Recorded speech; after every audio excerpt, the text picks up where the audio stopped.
Quebec Bridge, French Pont de Quebec, is a road, rail, and pedestrian bridge across the lower St. Lawrence River between Sainte-Foy, a former suburb that in 2002 became the arrondissement Sainte-Foy, Sillery, Cap-Rouge in Quebec City, and Lévis in Quebec, Canada. The project failed twice during its construction in 1907 and 1916 at the cost of 88 lives and additional people injured. The bridge eventually opened in 1919. The Quebec Bridge is a riveted steel truss structure and is 987 meter, 3,238 ft long, 29 meter, 95 ft wide, and 104 meter, 341 ft high. Cantilever arms 177 meter, 581 ft long, support a 195 meter, 640 ft central structure for a total span of 549 meter, 1801 ft. Still the longest cantilever bridge span in the world. It was the all categories longest span in the world until the Ambassador Bridge was completed in 1929. It is the easternmost, farthest downstream, complete crossing of the St. Lawrence River.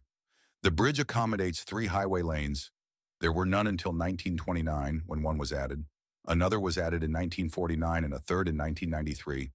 1 rail line, 2 until 1949, and a pedestrian walkway, originally 2. At one time, it also carried a streetcar line. Since 1993, it has been owned by the Canadian National Railway. On May 15, 2024, the Quebec Bridge was purchased by the federal government for a symbolic $1. The Quebec Bridge was designated a National Historic Site in 1995.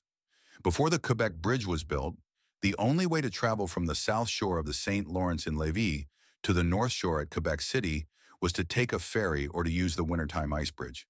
The construction of a bridge over the St. Lawrence River at Quebec was considered as early as 1852. It was further discussed in 1867, 1882, and 1884. After a period of political instability, during which Canada had 4 prime ministers in 5 years, Wilfrid Laurier, the Member of Parliament for the federal riding of Quebec East, was elected on a Liberal platform in 1896 and led the push to build the Quebec Bridge until he left office in 1911.